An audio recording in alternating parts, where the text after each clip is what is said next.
അതിനകത്ത് നന്നായി പഠിച്ചിട്ട് electrical engineering, graphic design, multimedia, AutoCAD പോലെയുള്ള പല കോഴ്സും പഠിച്ചിട്ട് ജോലി കിട്ടാതെ പോയ ഏക ഹതഭാഗ്യനാണ്. അങ്ങനെ ഇന്ന് ഞാൻ കോടീശ്വരനാണ്. എന്റെ കോടീശ്വരനാക്കിയ കമ്പനിയുടെ പേരാണ് മൈലേജ്. ഈ ഒരു ഓപ്പർച്യൂണിറ്റിയുടെ പവർ എന്ന് പറയുന്നത് ഈ ബിസിനസ്സിനകത്ത് ലാസ്റ്റ് ബസ്, അതായത് ലാസ്റ്റ് ബസ്, ഇനിയൊരു ബസ് ഇല്ല, ഈ ബസ്സിൽ എങ്ങനെയെങ്കിലും അടിപിടിച്ച കാരണം ആ ഒരു കമ്പനി ആയിരുന്നു എന്നെ സംബന്ധിച്ച് മൈലേജ് മാർക്കറ്റിംഗ്. അതുകൊണ്ട് രക്ഷപ്പെടണം എന്നുള്ളത് നിർബന്ധമായിരുന്നു. അതുകൊണ്ട് തന്നെ ഈ ബിസിനസ്സിനകത്ത് നന്നായി പഠിക്കുക എന്നുള്ളതായിരുന്നു ഈ ബിസിനസ്സിനകത്ത് ഞാൻ ആദ്യം സ്വീകരിച്ച ഒരു മാർഗം. കാരണം അന്ന് ട്രെയിനിങ് എടുത്ത പ്രധാനപ്പെട്ട വ്യക്തികൾ പറഞ്ഞിട്ട് നിങ്ങൾ കടബാധ്യതയുള്ള ആളുകളെ കൈവക്കാൻ വേണ്ടി പറഞ്ഞു. അങ്ങനെ പല ആളുകളും കൈവക്കി. ആദ്യം ചോദിച്ച് 5 ലക്ഷം രൂപ കടമുള്ള ആളുകളാണ്. പിന്നെ ചോദിച്ചു 10, പിന്നെ 15, 20, 30, 35 അങ്ങനെ കയറി പോയി. അങ്ങനെ ആളുകളുടെ എണ്ണം കുറഞ്ഞു. പക്ഷെ കടമുള്ള ആളുകൾ ഹാളിലുണ്ടായിരുന്നു. അന്ന് ട്രെയിനിങ് എടുക്കുന്ന വ്യക്തി പറഞ്ഞ എങ്ങനെയാണ്, ഒരു കരിയർ ബിൽഡ് ചെയ്താൽ കടം വീടിത്തിരുന്ന കമ്പനിയുടെ പേരാണ് മൈലേജ് മാർക്കറ്റിംഗ്. കരിയർ ബിൽഡ് ചെയ്താൽ കടം വീടിത്തിരുന്ന ഇൻഡസ്ട്രിയുടെ പേരാണ് മൈലേജ് മാർക്കറ്റിംഗ്. സത്യത്തിൽ അത് എനിക്ക് സ്ട്രൈക്ക് ചെയ്തു. എന്നെ സംബന്ധിച്ച് എനിക്ക് കരിയർ ആവശ്യമായിരുന്നു, കടമില്ല. കാരണം അധ്യാപകന്മാരായതുകൊണ്ട് 2 നേരത്തെ ഭക്ഷണം അവിടുന്ന് കിട്ടുന്നുണ്ട്, രാത്രിയത്തെ ഭക്ഷണം കിട്ടുന്നുണ്ട്, എവിടെയെങ്കിലും പോകാൻ ഭക്ഷണം കഴിഞ്ഞിട്ടുണ്ടെങ്കിൽ ഭക്ഷണത്തിന്റെ പൈസ കിട്ടുന്നുണ്ട്, അതേപോലെ തന്നെ ഡ്രസ്സിന്റെ പൈസ കിട്ടുന്നുണ്ട്. അതൊരു ബുദ്ധിമുട്ടൊന്നുമില്ല.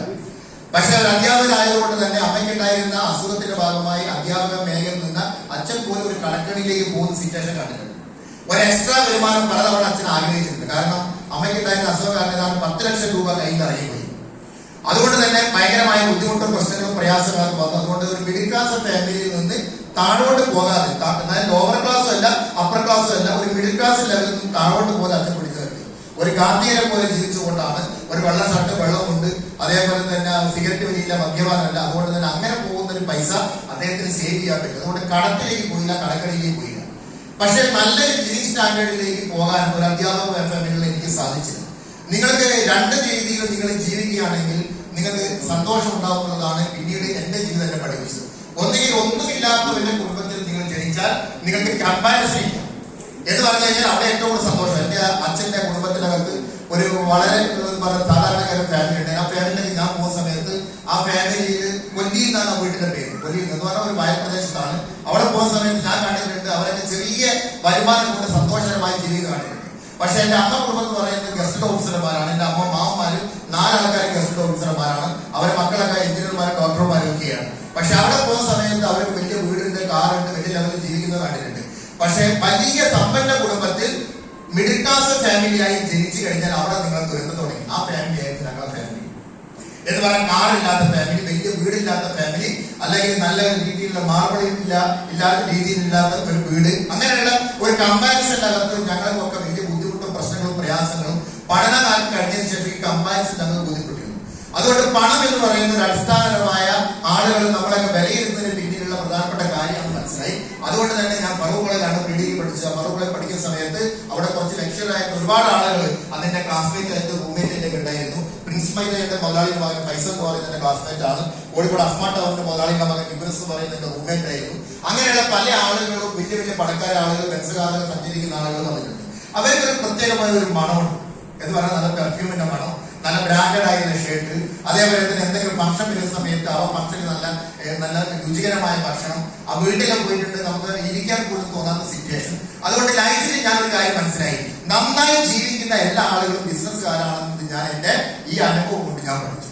അതുകൊണ്ട് ഒരു ബിസിനസ് ചെയ്യണം എന്നുള്ളതായിരുന്നു എന്റെ കരിയറിലെ ഏറ്റവും കൂടുതൽ ആവശ്യം. ആ ബിസിനസ് ചെയ്യാനുള്ള സാഹചര്യത്തെ പറ്റി ഞാൻ എപ്പോഴും ചിന്തിച്ചുകൊണ്ടിരിക്കുകയാണ്. അങ്ങനെ ചിന്തിച്ച സമയത്താണ് ഈ great opportunity MI digital marketing global private limited എന്ന് പറയുന്ന ഈ ഓപ്പർച്യൂണിറ്റി എന്റെ കയ്യിലേക്ക് വന്നു.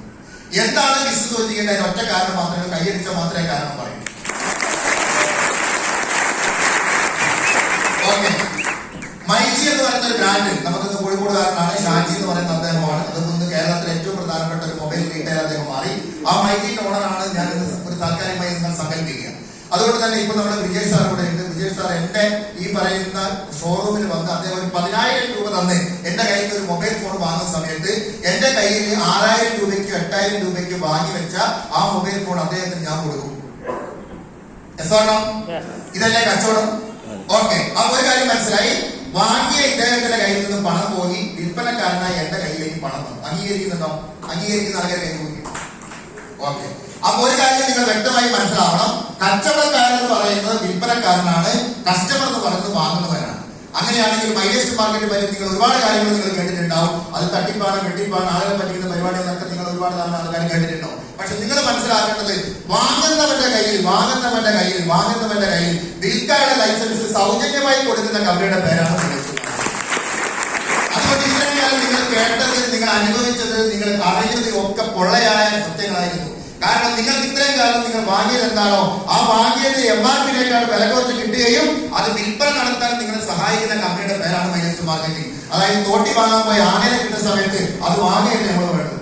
അതുകൊണ്ട് ഇവിടെ പുതിയ വന്ന ആൾക്കാരോട് എനിക്ക് പറയാനുള്ളത്, ഈ ഓപ്പർച്യൂണിറ്റി ID അടിക്കാൻ, പേരും അഡ്രസ്സും മൊബൈൽ നമ്പറും കൊടുത്ത് ID അടിക്കാൻ ഒരു സെക്കൻഡ് പോലും നിങ്ങൾ ആലോചിക്കാൻ പാടില്ലാത്ത ബിസിനസിന്റെ പേരാണ് മൈലേസ്റ്റ് മാർക്കറ്റിംഗ്. കാരണം നിങ്ങൾക്ക് കിട്ടാൻ പോകുന്നത് വലിയ ഓപ്പർച്യൂണിറ്റി ആണ്, നിങ്ങൾ മനസ്സിലാക്കണം. അപ്പൊ വിൽപ്പനക്കാരനാവുക എന്നുള്ളതാണ്. വിൽപ്പനക്കാരനാവുന്ന സമയത്താണ് നമുക്ക് കൂടുതൽ പ്രോഫിറ്റ് ഉണ്ടാക്കാൻ പറ്റുന്നത്. അതാണ് ബിസിനസ്സുകാരൻ. അതുകൊണ്ട് നമ്മുടെ നാട്ടിൽ വിൽപ്പനക്കാരനാവണമെങ്കിൽ നമുക്ക് എന്തൊക്കെ മാനദണ്ഡങ്ങളുണ്ട്, എന്തൊക്കെ തടസ്സങ്ങളുണ്ട്. നിങ്ങൾ ഒരു 10,000 രൂപ ഒരു മാസം വരുമാനം ഉണ്ടാക്കാനുള്ള ആഗ്രഹമുണ്ടെങ്കിൽ നിങ്ങൾ 10 ലക്ഷം രൂപയെങ്കിലും മുടക്കണം. നിങ്ങൾക്ക് 1 ലക്ഷം രൂപയെങ്കിലും മാസം വരുമാനം ഉണ്ടാകണമെങ്കിൽ നിങ്ങൾക്ക് ഒരു 5 കോടിയോ 10 കോടിയോ നിങ്ങൾ മുടക്കേണ്ടി വരും. അതിനകത്തൊക്കെ റിസ്ക് ഉണ്ട്. റെമ്യൂണറേഷൻ ഫോർ ദ റിസ്കി സിക്കറ്റ് മണി എന്ന് പറയും. എന്ന് പറഞ്ഞാൽ എത്രമാത്രം പണം ഉണ്ടാക്കാൻ നിങ്ങൾ ആഗ്രഹിക്കുന്നോ അത്രമാത്രം റിസ്ക് എടുക്കുമ്പോൾ കിട്ടുന്ന പ്രതിഫലമാണ് പണം എന്ന് പറയുന്നത്. പക്ഷെ ഇവിടെ റിസ്ക് ഇല്ലാതെ കിട്ടുന്ന പ്രതിഫലത്തിന്റെ പേരാണ് മൈലേസ്റ്റ് മാർക്കറ്റ് ആഴ്ച 2,10,000. പക്ഷെ ഇവിടെ റിസ്ക് ഉണ്ടോ ചോദിച്ചിട്ടുണ്ടെങ്കിൽ റിസ്ക് ഉണ്ട്. നിങ്ങൾക്ക് ഒരു വീട്ടിൽ പോയി നിങ്ങൾ വരച്ചു നോക്കിയാൽ മതി. ഇവിടെ ഒരു 3 വട്ടം വരയ്ക്കുന്ന ഒരു പണിയാണ് മൈലേസ്റ്റ് മാർക്കറ്റ്. ആദ്യം നിങ്ങൾ വട്ടം വരയ്ക്കുക, രണ്ടാമതായാലും ചേർത്തൊരു വട്ടം വരയ്ക്കുക, മൂന്നാമതായാലും മുകളിൽ വട്ടം വരയ്ക്കുക. ആദ്യത്തെ താഴത്തുള്ള വട്ടത്തിന് പ്രോഡക്റ്റ് എന്ന് പേരിടാം. പ്രോഡക്റ്റ് അതായത് നമ്മുടെ കമ്പനിയുടെ അകത്ത് പ്രോഡക്റ്റ് സത്യസന്ധമായ പ്രോഡക്റ്റ് ആണോ, പെർഫെക്റ്റ് ആണോ, അതിനുള്ള റിസൾട്ട് നിങ്ങൾക്ക് മുകളിൽ കിട്ടും. ഞാനൊരു എക്സാമ്പിൾ പറഞ്ഞുതരാം. ഹെർബൽ ടൂത്ത് പേസ്റ്റ്, മോണവീക്കം, വയനാട്ടിൽ സെൻസിറ്റിവിറ്റി, ഗ്രാവിറ്റി, പൊട്ടിപ്പോവുക, പടർന്നു പോവുക, അങ്ങനെയുള്ള കാര്യത്തിനകത്ത് ഏറ്റവും കൂടുതൽ ബെസ്റ്റ് റിസൾട്ട് കൊടുക്കുന്ന ഒരു ഹെർബൽ ടൂത്ത് പേസ്റ്റ് ഞങ്ങളുടെ കയ്യിലുണ്ട്. ആ MRP റേറ്റ് എന്ന് പറഞ്ഞാൽ ഏതാണ്ട് 194 രൂപയാണ്. അതിനേക്കാളും മാർക്കറ്റ് റേറ്റിലുള്ള പല പ്രൊഡക്റ്റുകളും 250 രൂപ 300 രൂപയ്ക്ക് പുറത്തുണ്ട്. പക്ഷെ നമ്മളത് മെഡിക്കേറ്റ് പേസ്റ്റ് ആണ്, സാധാരണ പേസ്റ്റ് അല്ല. ആ MRP റേറ്റ് എന്ന് പറഞ്ഞാൽ 194 രൂപയാണ്. ഇത് നിങ്ങൾക്ക് പേരും അഡ്രസ്സും മൊബൈൽ നമ്പറും കൊടുത്തു കഴിഞ്ഞാൽ അത് 143 രൂപയ്ക്ക് എന്ന് പറഞ്ഞാൽ 51 രൂപ കുറച്ച് ഏതാണ്ട് 40 മുതൽ 60%